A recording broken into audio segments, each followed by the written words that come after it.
Hello and welcome to the Catholic Mama podcast. I'm your host, Christine Flynn. Thanks for joining me on this episode where I'm also joined by Paige Rien, who is a Catholic wife and mother.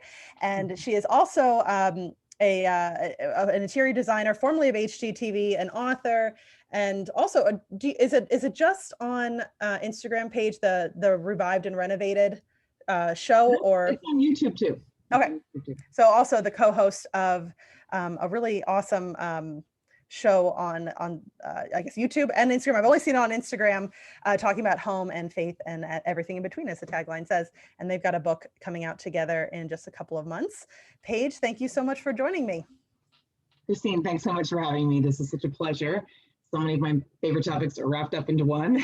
And I'm actually a convert to the faith. I have 4 children. We live outside of Washington, D.C. And I joke around that I used to work on HGTV. I went to design school. I've had my own business for over 10 years. I live and breathe design and interiors, but truly what taught me about the home was coming into the Catholic Church. That's awesome. The whole, and I mean that really sincerely, that like the domestic church and the notion, the meaning of home, the power of home, the intent of home, I really learned that and understood that in our church. I mean, that it's just, got so much to say about home and family and what we're doing here. So, right. I mean, it makes the whole space more intentional. It does. And I think our culture kind of gets very lost on the way things look and presenting something for the outside. When I think when we actually focus on who's living there and what our intentions are for the people under the roof and for our own path in the home, because obviously we do leave, but we spend a lot of time at home. Even if you work full time outside the home, there's still time at home, and focusing on what it's doing for us here in the now, right? We realize there's a spiritual dimension. You can't take that out. But the spiritual dimension is hard to parlay in magazines and TV and stuff like that. So it kind of gets lost. Right. But no, I've learned so much. I've learned so much about other Catholic women who've taught me about making a home. And I don't mean in like what color to paint the walls, but in like literally how do you set up a home for children? And when you want happy, healthy, holy children, that's the goal, right? Yeah, right. That should play into how you design and create it. So how long ago did you convert to the faith? So yeah, so if COVID messes my math up, because I'm like, what happened? I feel like I want to say either 2017 or 2018. Okay. I came in on Easter of those years. And so it's only been 3 or 4 years. And my husband and we're going to celebrate 20 years of marriage next year. So we've been together over 20 years, and he was a lapsed Catholic. And I always joke around, that's how we could date, because otherwise I had a real axe to grind with the church and would have never dated somebody who was active in their faith as a Catholic. But he had left the church, and I said, well, I hate all religion, so let's hang out. And we dated, and his family actually was one of the dimensions that drew me in. And when I mentioned about Catholic women and the way, they had what I wanted, and I couldn't deny that. And it took a long time for me to come into the church, but my observation of happy, healthy, holy families, and I couldn't deny what they were doing. There was like a secret sauce there, and their marriages and how they lived in their homes and how they put it together. So I think of that as my in-laws as being instrumental, even though I thought they were very weird when I first met him. Yeah, well, I dated a Catholic, and one of the reasons I broke up was because I just hit something on my on the screen. One of the reasons that we broke up was because he was practicing Catholic. Now, looking back, he was a terribly practicing Catholic, and I don't think he ever went to confession. But my goodness, probably should have, considering the way we were living the life together. But yeah, I had a real. It was a non-starter in most cases to be near Catholic. So it's very funny. Now look at us. So during the conversion, then, how did, talking about interior design, and this has been your career for so long, how did that start to change things then? Like actually practically, tangibly? Change things. So that's a good question. I feel like since I've been a little child, I've been fascinated by color, texture, pattern, shapes, and aesthetics. So that's been a passion that's in me. And I can remember, even like I go to Girl Scout camp, and we get there and I want to rearrange the cabin, and they're like, we got to go on a hike. And I'm like, no, I want to rearrange the cabin. I've always space and aesthetics and color and art. That's always been in me. But I think I kind of went along the way. I got this job on HGTV in a show called Hidden Potential. And my job was to come up with schemes for these houses on the market for a family looking for a house. Mm. And so, and I was told, well, this is the family. And I was given their picture. And then I was told about, and I'm like, well, I need to talk to the people. And I found that, and this is like the first little seed of my a shift here, that HGTV is just really focused on the house and the designer, but the family that it's for actually is really very secondary. And I changed the way the show was made because I'm like, I can't do this unless I talk to the family. And I would get into these long interviews with the family, and sometimes they were in secret because the producer didn't like it because it took more time. But I got to know them. First of all, we were on camera together, so it made more sense that we'd have a little bit of a relationship. But I also know, did they bake? Did they have family nearby? Did they have people come stay with them? Did they need to make room for guests? Did they have, how many children did they have? Did they want to have more children? There was so much I needed to know about who they were. It's very, very intimate what I do. And so to say, oh, this is a family, they have one child and one dog, and here's the house they want, can you fix it for them? There's just no way. I mean, everybody has a wish list. Everybody wants a master bedroom with, walk-in closets, and there's sort of the real estate listings that people will say, but really getting to know them was missing. So that's when I first understood sort of the secular design world was just missing sort of the heart and soul of family life and how we really live. And although that's not a spiritual dimension as much, it got me more focused on who people really are. And then I started to really notice that our faith, which is a huge dimension of our daily lives, is also missing from traditional interior design. And I would say I've really struggled with traditional interior design and how it's, there's a lot of sizzle, but not much steak, what I mean? There's like the missing of faith and truth and, where we're going in life and sort of the substance and a lot of reality sometimes is missing. And so I wrote my first book. It's called Love the House You're in 2016, when I was pregnant with my fourth baby. I don't suggest that. That was way too hard. Oh my God, I'm scarred from it because then I'm editing it with a newborn, like between my legs, she's lying there and I'm like editing. It was awful. Or it was hard for me.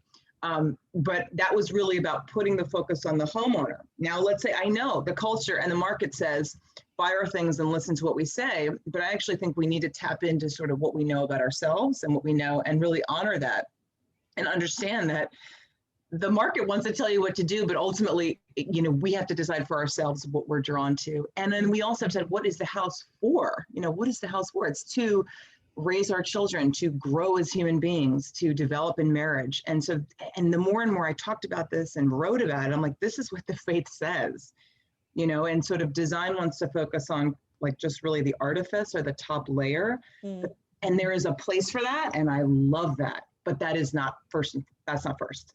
First is who we really are, what we bring to the table, and what we're doing here, and taking that very seriously.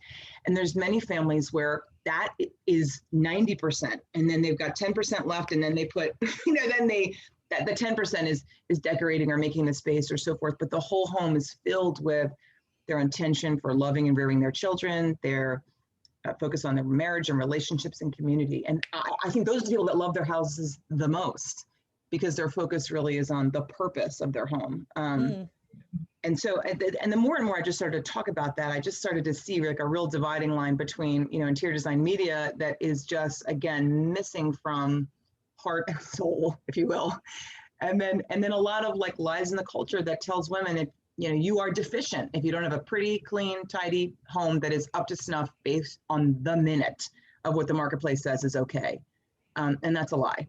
That is a lie, and it allows us to feel bad about ourselves if our homes feel dirty or dated or wrong or not like our neighbor.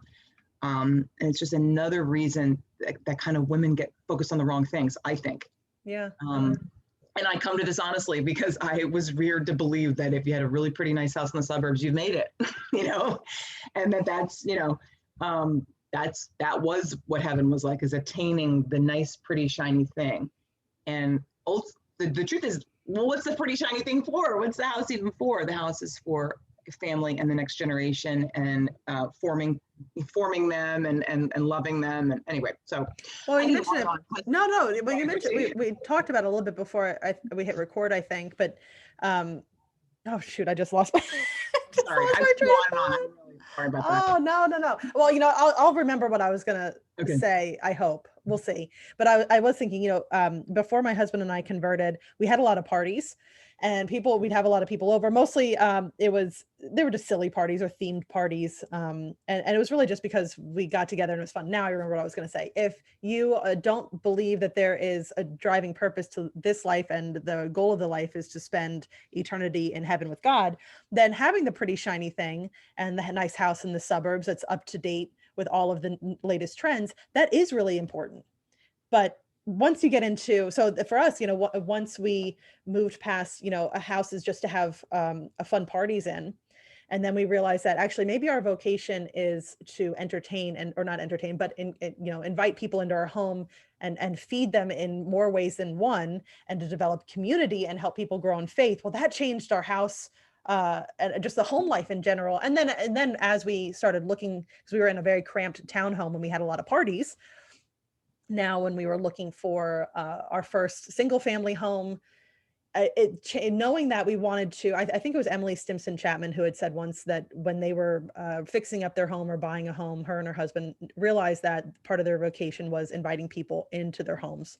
Mm-hmm. And that stuck with me because that's what we were doing anyway, but not really for a wholesome reason. So when we converted, and it wasn't just to ply people with alcohol in the house, but was to like foster this faithful community, it changed the way we looked at the houses that we were shopping for.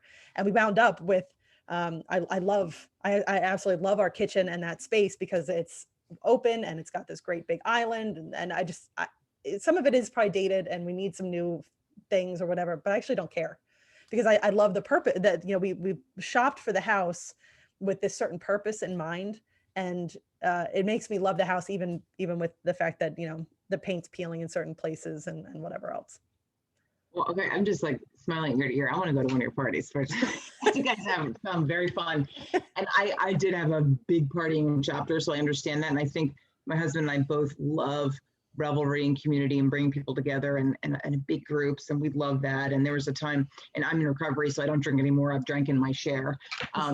But I think that is a certain, and for me, I think that was a charism that turned in on itself and, went the wrong direction. But the idea of connecting and being with people, that's a beautiful thing. And I love that you cannot have to throw that away, but you keep it and maintain it just with a little shift, Right. And because I think that's what we're here for. And I think, there is a reason why we're called to party and get together and on a Friday night and maybe, light some candles and have people, and I feel like that is actually, I believe, a very wholesome hospitality is, I think, a very wholesome desire and in our hearts. I just think a lot of times most people and most of us just forget about the God part, while we're there, and then we feel like lose focus, and then people get drunk, and But yeah, but the intent is very human and very natural, and being in community is such a gift. And I love that you looked for houses in that way, because that's something I would have asked you, if we were working together. Like, do you guys like to entertain? Because not everybody does, and that's okay. People just, it's not their thing. But yeah, having that open kitchen and having an ability for you to be cooking and talking to somebody and, in and out and flow and all that, that's important. Yeah, right. It's worked out. And even I've named we have a big wooden deck that somebody decided to paint the same gray as the house. It's been awful. And so I've decided to repaint it by myself, and I didn't realize just how long it takes, because I also didn't know about paint sprayers, and it's too late now to bother. Somebody last summer, they said, why don't you get a paint sprayer? I said, excuse me, a what?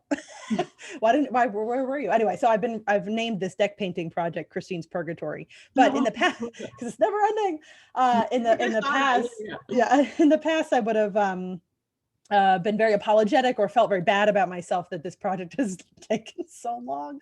And half the deck is this really awesome sage green color, and the other half is this peeling gray. But now you bring up a good point about knowing the purpose of why we're all here. It really takes the shift off of it. Not to say that it needs to look crummy and we should just be slobs and all that stuff, but it definitely does switch the focus from what makes the ego feel good and what the actual point of a home is. If that makes sense. I also think it connects you to most of us, because most of us with children, it takes a long time to do things, unless you can snap your fingers with, the budget and inclination and contractors to come over tomorrow. And very few people have that, even with people with money, very few people have that. It takes a while to do that. So you and I could have a great kinship if you were my neighbor, because you could come into my living room and see that it's half painted And it's been half painted for a year because it was our homework room, and now it's going to become our teen hangout room as I'm transitioning into that time chapter. And so, I mean, it takes what it takes. It takes a long time. It's very humbling, but I don't know. It's like if your friend came in and you only had like one face of makeup, you wouldn't, I mean, you might be like, oh, I'm not done. I don't know. I feel like it's like we have to be ultimately like seeing one eye not made up or something like that is not horrible. It's reality, right? Things are done in succession. I don't know. I feel like a lot of times like there's more honesty about what the way things really work. It really does take time to decide a color, to get the paint out. I will just say paint sprayers are harder than they look. Okay. Well, that's the thing. I looked it up and it looked harder. There's something about thinning the paint. I said, you know what, forget this. I'm just gonna the old fashioned way. So my purgatory is elongated. Yeah. I mean, it takes practice. It's not for the faint of heart. The cheap ones are almost impossible to use. And anyway, so. Well, you know, my mom was trying to send me links to buy the cheaper version. So I'll tell her that I heard that it wasn't a good idea from an expert. Okay. So for women who may be struggling with this idea and they, the envy of looking through social media and seeing all these perfect homes, how do they start to, get rid of this kind of toxic way of viewing the home and coming into a better view of it, a holier view? Do you have any tips for that? I do. I think my tip will be unpopular, but I have to say it because I believe strongly in it. I believe it's to take a break from social media altogether. And maybe it's just social media in those topics, like keep looking at cooking and whatever other things you want to look at. But I literally spent time with two friends this weekend. They both have 6 children, okay, around the same ages. One of them took me around her house with this delighted expression on her face. She's so excited about the little projects. She used leftover paint in this little bathroom. It looks so cute. She did this over here. She did her kids' rooms. They look adorable. It's been slow, but she just is delighted. She's not on social media, okay? She doesn't care or know if that pink is approved or disapproved or used or not. She just used it because she had it and because she realized that it was also in a painting that she wanted to use, which is one of my favorite tricks. But anyway, delighted. Then I had another friend, 6 children, wonderful, super smart, kind of in a little bit of dismay over the case of her house. And she is on social media. I don't think she's somebody that abuses it, but she's somebody that has ingested sort of these ideas about, we see like the catalog home in catalogs and then in other people's feeds. And it's not that we can ignore the world, but I think there is a season to ignore what other people are doing. And I mean, my one friend, the super happy friend, she is looking inside at herself and her children. She's a really devoted and devout and wonderful mom. And the way the house looks it does matter, but it's not the only thing that matters. And how much does it matter? Like, we have to put it in its proper place. And that's why I always say, like, I am obsessed with all things home. I love paint, I love projects, I love decorative items, I love all that stuff. But part of my healing around really being happy at home and content and grateful for what I have and not letting it take over is to put it in its proper context, right? Its proper size. It's not life or death. It's not more important than my marriage, my motherhood. I have to say, even my community, we're in a tight-knit Catholic community, that it takes a backseat behind that and my time there for the kids' school and so forth. So, and then of course, it also takes a backseat to like my upkeep as a human being, my recovery program, like my self-care. And sometimes that's the biggest war. I'd rather do the house than the self. But in its proper context, that ultimately, if I get the right lamp or the right light, or if the living room goes unpainted, another 6 months, but that's time I spend with my husband and my children. I devote my time in a calling that really is what God's asking for me to do. I care for myself. I grow spiritually. That's time better spent. I mean, it just is. I mean, and nobody in design is ever going to say that, but it is. And the living room will get painted, and the deck will get painted. But sometimes it's first things first. I have no doubt that the reason the deck isn't painted in your house is because you're attending to your 4 children and your husband and yourself. Yeah. It's not like you're like lying on the beach. Yeah, no, I even this summer, I even hired a teenage neighbor to come over and watch the kids for 2 hours every Tuesday so I could get this project. Well, it's been raining almost every Tuesday. So but I have other projects to do. Yes, but this is, the reason. And years ago, I was really big. My mom does this awesome job every Christmas Eve of doing its new theme. But the focus is, of course, on the prettiness of everything, not why we're celebrating Christmas in the first place. So I wanted to continue this tradition, and I was working furiously every single night after the kids were in bed. And my husband's like, "Hello, you are married." I was like, "That you just have to wait." It caused this massive fight, and then I realized in retrospect that I was wrong, blah, blah, all that stuff. And I haven't made that mistake since. There's always the lure of it because I love to be very efficient, and I can't. But it's motherhood is the antithesis of it, of efficiency. It seems like. But yeah, talking about social media, I think it was 2 years ago. It came out that Pinterest was actively censoring anything with the hashtags of Christian or Christianity. So I decided to get rid of Pinterest. And I've got to say, the feeling that the immediacy that I felt that and getting projects done and having things perfect in the home and trying every recipe and doing finding a palette to do some project or whatever. It was just like this, I got to get it done. Need. And when I got rid of Pinterest, that all went away, and it was so nice. And it stayed away because I haven't filled that time that I was spending on Pinterest, searching for other projects. And I don't know, it's just, speaking of your friend who's not on social media, I've done it by getting rid of Pinterest, and it's been so nice because I was looking at it incorrectly. I was using it poorly. Oh, look, it's not hard to do. I mean, it's not hard to do. And there's just so much. And I also just think that one of my big drum beats, and this came out in my first book, and it came out more in my conversion too, is that we really have to go inward. We really have to. No one is going to say this, so I feel like I'm going to just keep saying it until I die, that like we have to look inward, because the folk, like our culture is directed to look outward for the answers, the how-tos, the pictures, the inspiration, all that.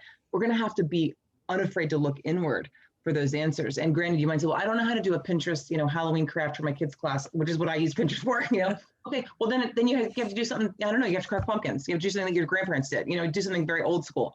But I feel like we have to begin to look inward, because I think looking outward all the time just erodes our self-confidence. There's this idea that those women in there, they know it all and we don't.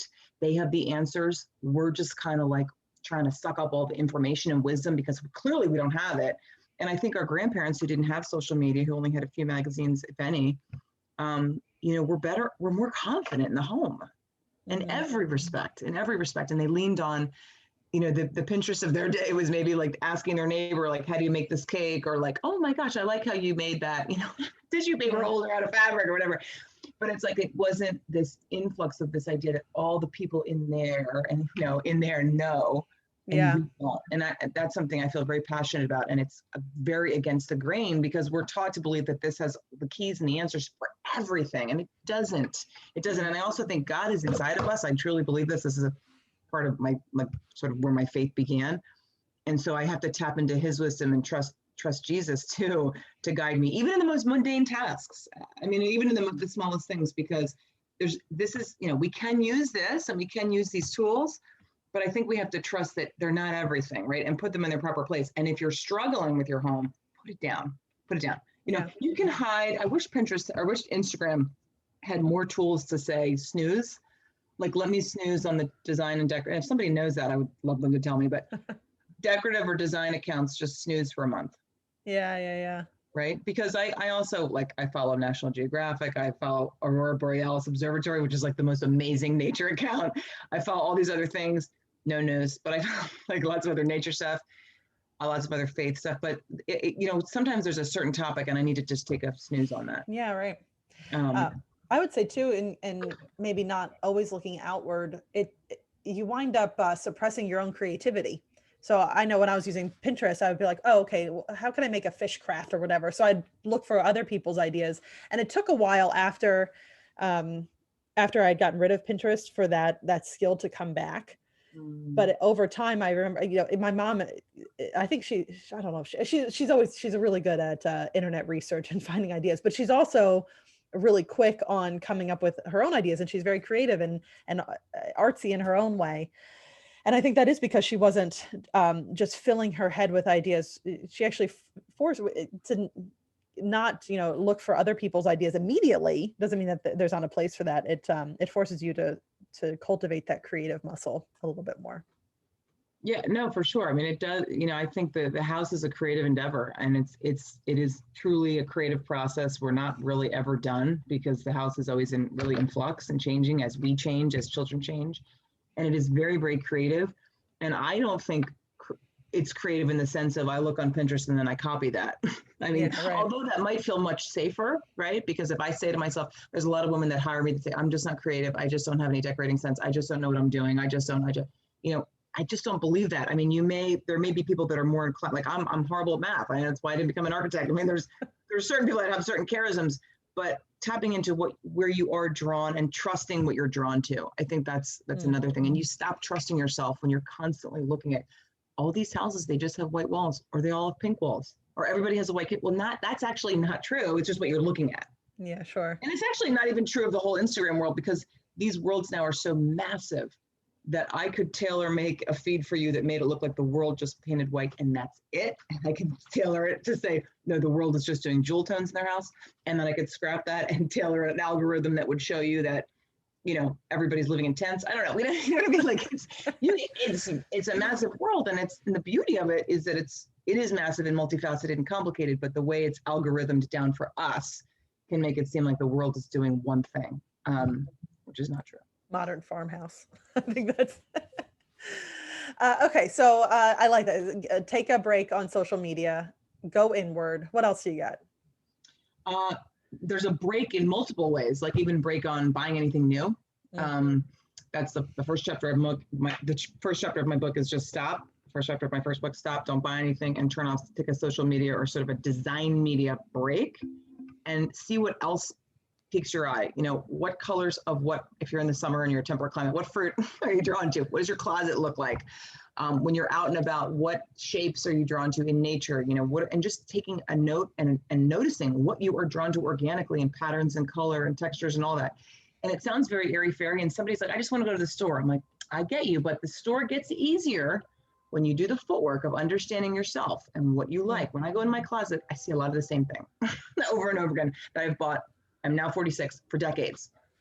I love stripes. I love black and white. I like dark. I like black, like a dark and I just like contrast. And those things actually are in my house too. And I think if, knowing you're taking some time to know yourself. The other thing I would say from that book is also carefully creating a little community of people to help. Not going on the internet and saying, posting a picture of your empty living room. What should I do with this room? My head's about to pop off when I see people do that, because I think we should be asking people who love us and care about us and know our intent and know our heart, and know our goals for the home.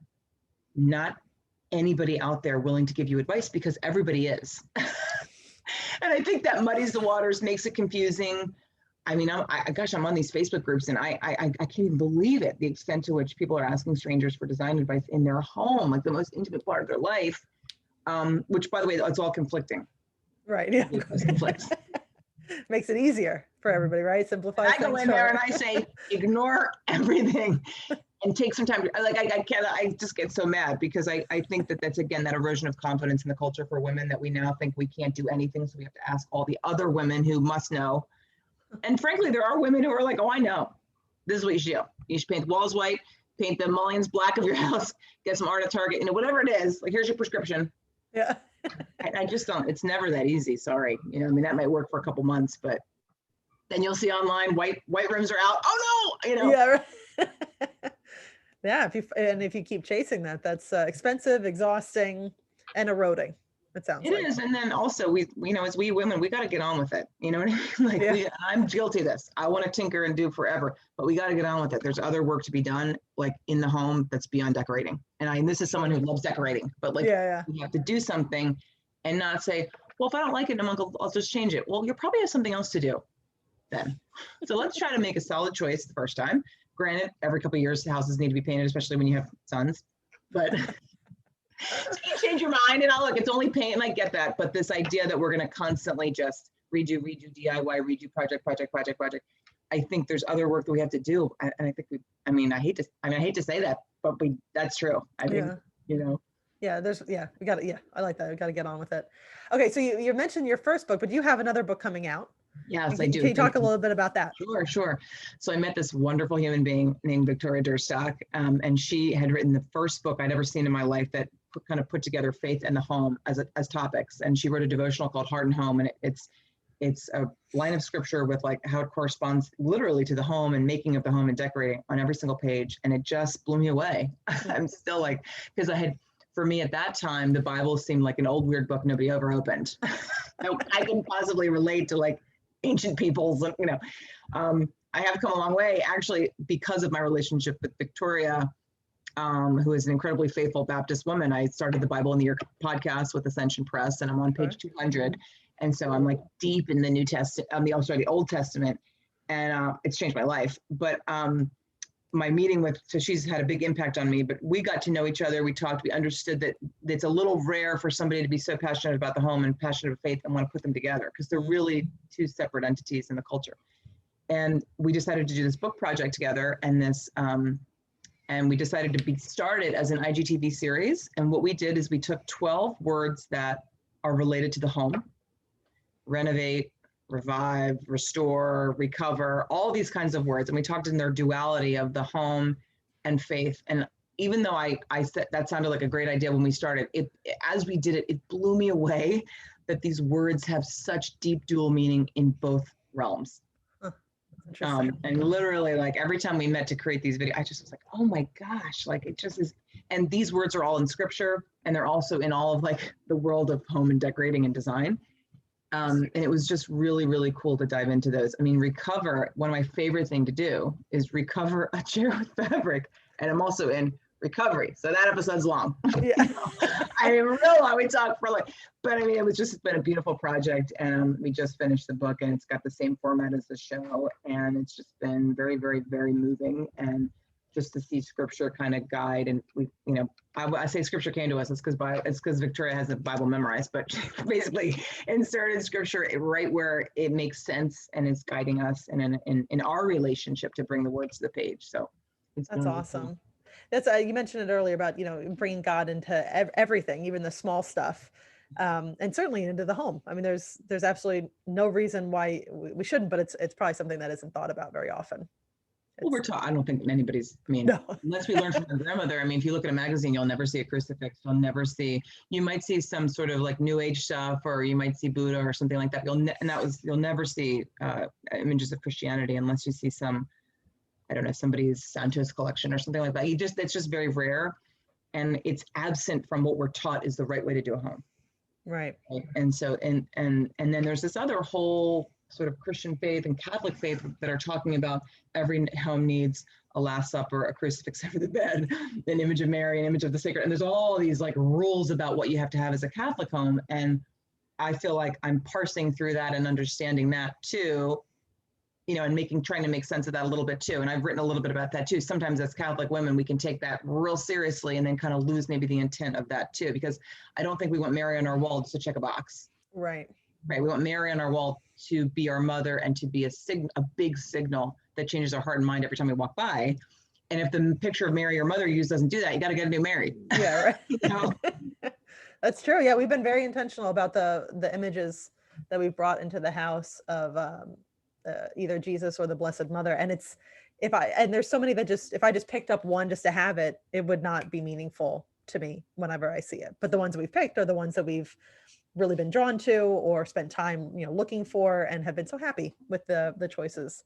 But we did a Sacred Heart enthronement at our house a couple years ago, or maybe it's just last summer. COVID, like the lost year. I don't even know what happened. But I wound up purchasing and then figuring out where else to put them. But I like 3 or 4 different images of the Sacred Heart and the Immaculate Heart of Mary, because they weren't what I really felt or anybody really felt drawn to. So it's interesting how personal of an experience that thing was. It's so personal, and so but it's a balance, right? Because like the culture says it's got to match the couch. Well, it doesn't need to match the couch, okay? But it does need to move your heart. And then the faith may say it has to be this one, which is the original one. I posted this statue of Mary, which just so moves me when I look at it, and it has a lot of power in my prayer corner. It sounds weird as I say it, but it just does. It's just incredible. It changes the whole room. Having this tall like turquoise Art Deco Mary. And this woman commented, you know, children need to see Mary with a face, and that Mary's not really going to do what Mary's supposed to do in the home. And I'm like, well, thank you very much. I appreciate what works for you. But for me, her silhouette that has no face and she's very, very tall, and she casts this big shadow, and she's porcelain. So she's ceramic. She draws all the light in the room. I see her the second I walk in, and it's sort of my relationship with Mary is evolving, but like remembering that I have a mother in heaven is a big part. And that's what it does for me. So anyway, so my point is like, we're all a little bit different, you know what I mean? Yeah. Like, Well, you know, it's the beautiful thing about our faith. We have a lot of objective truth. There's certain things that the Catholic Church teaches, and we need to make sure that we follow along with that and believe that there's non-negotiables. Yeah. But then for Catholic, it's universal. We each are, it's so varied, so multifaceted. It becomes so subjective in a lot of other ways. So you stick to the objective truths, you know, what we believe, it's in the creed, and then, you know, the teachings of the magisterium and the catechism. Okay, great, you got those. Go off and be individuals after that. Yeah. And then a lot of our faith is tradition, but I think sometimes we, you know, capital T tradition is different than lower T, like family tradition, which is like, this is the right Mary and this is the right Jesus, you know. And again, I think we have to think about what is our intention. Like, I don't have Mary in my kitchen, so when you walk in my kitchen, think I'm devout, or so that my kids, it's for me, and it's because I need more Mary and less Paige, you know. And anyway, so there's so I could go on and on about that, about the purpose of the art we put in the home. It is intentional because it has a purpose beyond artifice. It really does. It has a much big purpose, rather than like in design, we kind of tie colors and shapes and patterns together. And that's a very 2D experience. But in objects of our faith, it's different. It goes beyond tying colors and objects and patterns together for 2D. There's if you want to say a 3D or spiritual dimension of moving us, reminding us. I have this St. Francis prayer in this font. I can't even read it because I'm 46 and I need reading glasses, but I don't have to be, that prayer changed my life and my marriage, because it's also the 11th step prayer of AA. And I just walk by it and I'm like, I'm less of a jerk when I walk by. It's such a moving reminder to me of what God wants for me, which, you know, if you know what I'm talking about, is a prayer that asks us to be much better than we are on most days. Yeah, definitely. That's awesome. Okay. So the book, is it called Revived and Renovated as well? Yes, Revived and Renovated, Conversations at the Intersection of Faith, Home, and Everything in Between. Okay. And when does it come out? Where can we find it? It's available for pre-order. You can find it on Amazon. It is coming out officially on November 9th. Okay. Also, revivedandrenovated.com has all of the episodes I was mentioning before and links to the book. And again, my co-author is Victoria Durstock, and she was awesome. And yeah. Awesome. Well, I'll put the links in the show notes so that everybody who's listening can just easily click and find everything you've said. And then Paige, where's the best place to find you online? That's a great question. Usually my living room or my kitchen. Not my living room, my kitchen. My kitchen. Always, all day long. No, the best place right now is Instagram. I mean, I'm trying to cut the habit, but it's there. So as we're saying, to take a social media break. Yeah, I'm going to invent, I think, a snooze tool though, because I need to snooze some people, but for my own devices. But Paige Rien, and Ryan is weird. It's RIEN, and that's where I post on stories. I try to post a lot of real life and life with my children. In the summer, there's not a lot of design. It's a lot of swim team. Yeah, I was laughing. I was watching something of yours the other day. It's a normalized kitchen piles. And I was laughing to myself as things were piling up over the weekend on one of my kitchen counters. And I was like, it's just the way it is. Yeah, actually, I just have another huge problem. Like, I need to do that again, because it's just a part of life. And I feel really bad about it. Sometimes I'm like, but this is what happens. You know, what's funny is that we're mostly the only ones that care. Nobody else cares. No one else sees it. I mean, no. My big party days, I'm not having any right now, you know. Yeah. Awesome. Well, thank you, Paige, for spending time talking about all this. This has been really interesting and fun. Oh gosh, so fun, Christine. I hope we get to meet in real life sometime. A converts party, we'll have it. Sure. Yeah. Well, you know, I've been trying to figure out a way to. I did a conference this year, Caritas conference. It was all online. I'm trying to figure out a way to maybe do it in person. Sometime next year. It's your conference. It's my conference. Yes, I created a conference. I was supposed to take a week off at Thanksgiving and not do anything, not think about anything. And as soon as I gave myself a little bit of brain space, I came up with this idea. So that was in March of this past year. It was all virtual, but maybe next year or something I can do it in person. We can finally meet. Oh gosh, I'm trying to meet. As much as I love the Catholic Quarter of Instagram, it's the most wholesome place on the internet, I think. indeed, But it's good to meet in person as well. in the flesh. I know. Yes. Someday. Yeah, someday. All right, awesome, Paige. Thank you again, and listeners, again, I will put the links in the show notes so you can catch up with Paige and normalize your own kitchen piles and not feel so bad about Yes. the state of your house and get some inspiration.